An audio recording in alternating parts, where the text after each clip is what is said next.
Ang pinakamataas na pagpupuri at paglaluhati at pagdakila ay tanging sa ating pinakamamahal na Panginoon, Jesus po lamang.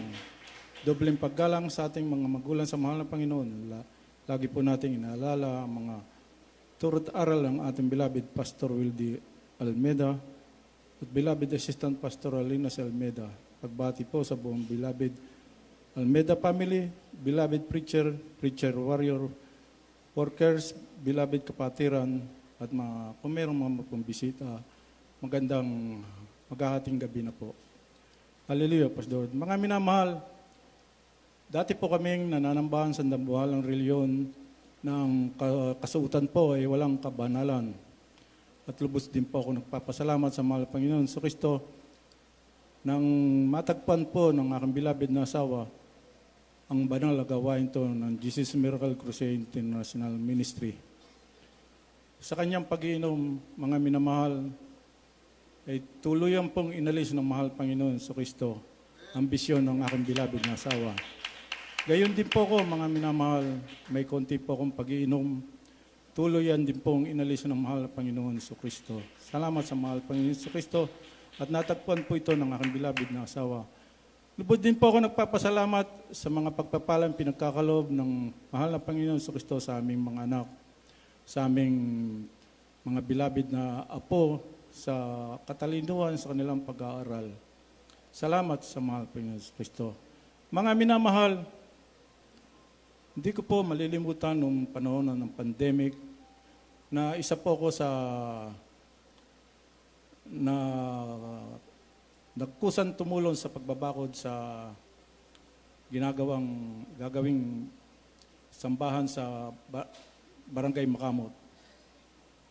Noong panahon yun, mga minamahal, sa aking pagtatrabaho bilang labor sa Makamot, nagkaroon po ako ng di inaasahan na di ko po malaman kung ito ay sakit o ano dahil halos 2 linggo po ako na nagpupo po ng sariwang dugo tuwing umaga.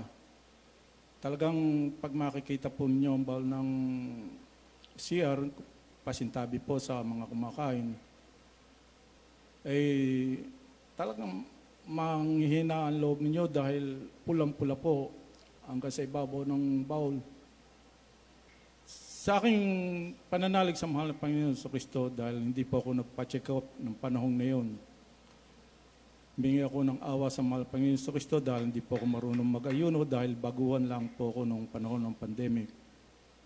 Sabi ko kahit na isang araw lamang po, mahal Panginoon sa Kristo, tulungan niyo ako na maisakatuparan at mapagtagumpayin ko po isang araw na pag-ayuno.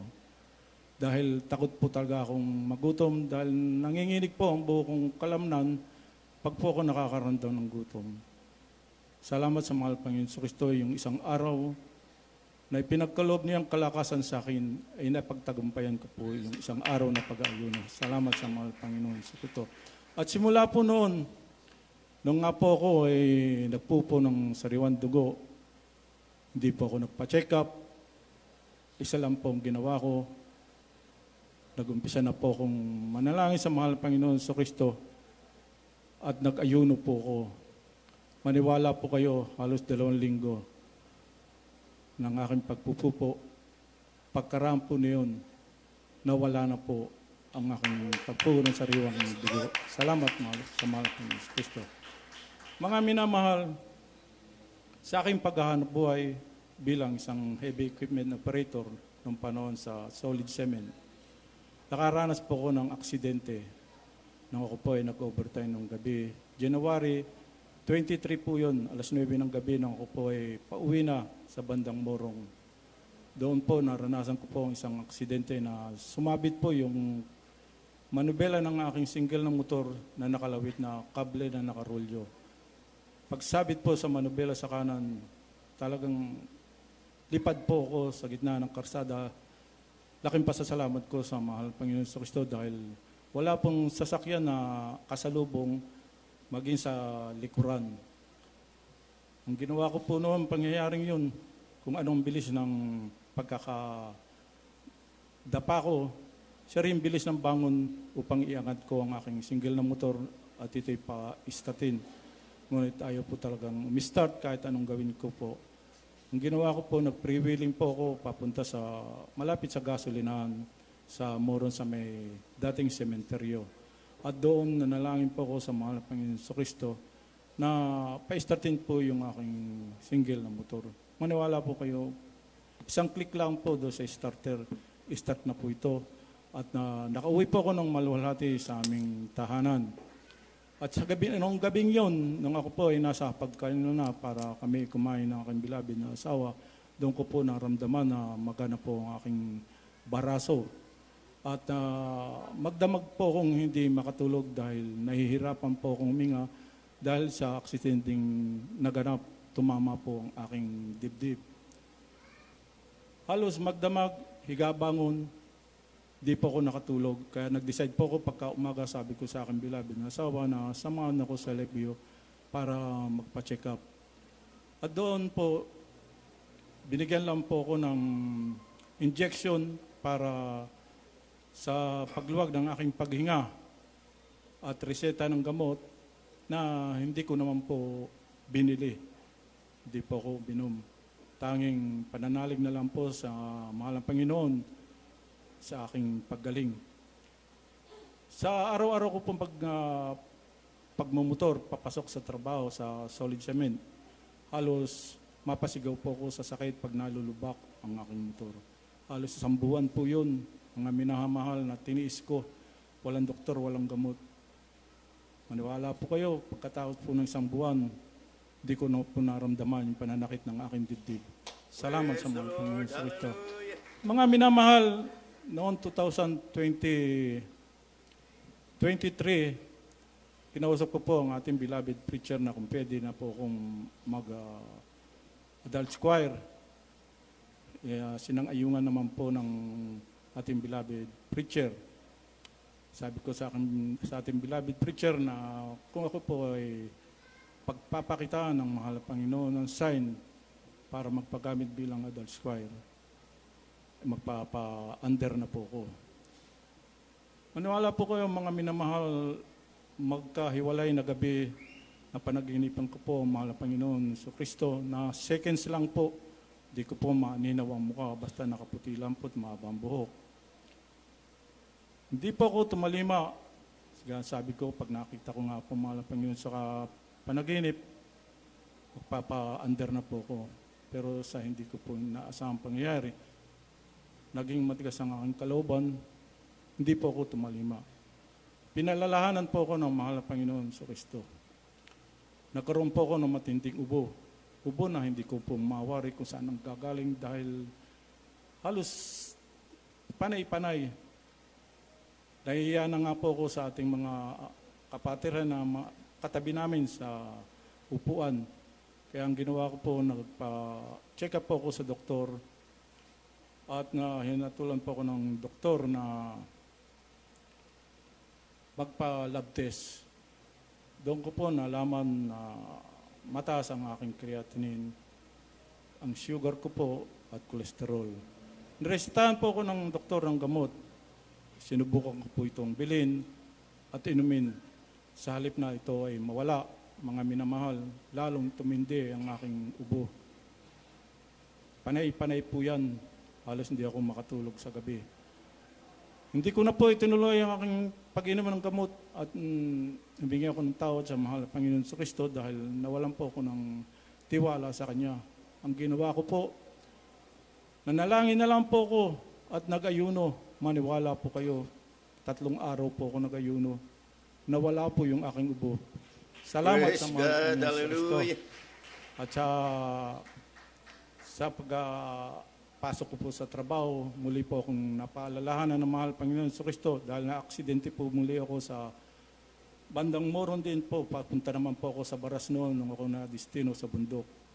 Pinatag ko po yung maliit na bundok gamit ang loader. Mga minamahal, sa pagkaka-aksidente ko po yun, basag po yung helmet ko sa bandang likuran ng batok, bandang kaliwa. Hindi ko po alam kung saan tumama dahil nawalan po ako ng malay sa ibabaw ng aking motor. bigla ang pangyayaring yun, sabi ng nakakita, may bata daw po na tumawid na aking iniwasan, ngunit wala naman po akong nakita. Nung ako po ay nagkaroon na po ng ulirat, katabi ko na po ang ambulansya at ang nurse na nag-a-assist sa akin. Tinawagan po nila ang aking beloved na anak para puntahan ako sa pinangyarihan. Mga minamahal, nung panahon na yon, nagpa-CT scan po ako dahil ayaw po ng mga anak ko na hindi po ako magpa-CT scan. Salamat sa mahal Panginoon Kristo dahil negatibo po ang CT scan na hinanap sa akin. At simula po noon, nangako na po ako sa mahal Panginoon Kristo na magpa-under para maging adult choir. 3 buwan po ako nagpa-under. At nang ako po ay umawit, ay sa Marikina po, noong panahon po ng Talipaw, ang anniversary. Salamat sa mahal Panginoon Kristo dahil di niya ako pinabayaan, kaya din po ang aming mga mahal sa buhay, ang aking mga apo, mga anak, aking beloved na asawa. At salamat sa mahal Panginoon Kristo sa kabutihang pinagkakalob nila sa amin, sa ating beloved Honorable Pastor Wildy Estrada Almeda na walang sawang nanalangin para sa ating kaligtasan, na hindi ko po malilimutan ang turot aral na aking napakinggan, na tinanim ko po sa aking puso at isipan upang ito'y aking may sa buhay, may sa katuparan, mapagtagumpayan. Gayun din po ang turot aral ng ating beloved Assistant Pastoral Lina Almeda. Salamat sa mahal Panginoon Kristo sa mga biyaya, himala, pagpapala sa aking paghahanap buhay, sa paggabay at pag-iingat niya sa aking kahit may tinataglay ko po yung karamdaman, pinagkakaloban ko naman po ako ng mahal na Panginoon Kristo sa aking paghahanap buhay ng kalakasan, dahil ramdam na ramdam ko po ang kalakasan ay pinagkakalob niya sa akin. At salamat sa mahal na Panginoon Kristo dahil tinuruan niya akong umawit ng mga papuring awitin. Di po talaga ako marunong umawit ng mga minamahal. Mahiyain po ako kahit sa videoke. Pag ako po ay susunod na, nagdadahilan na po ako. Ako may kukunin lang ako, pero tuluyang uwi na po ako dahil di po talaga ako marunong umawit. Dito sa banal na gawain, laking pasasalamat ko sa mahal Panginoon Kristo dahil tinuruan niya ako ng umawit. Nahandugan ko siya ng mga papuring awitin na sinusundan ko ang ating mga kapatiran ng mga awit.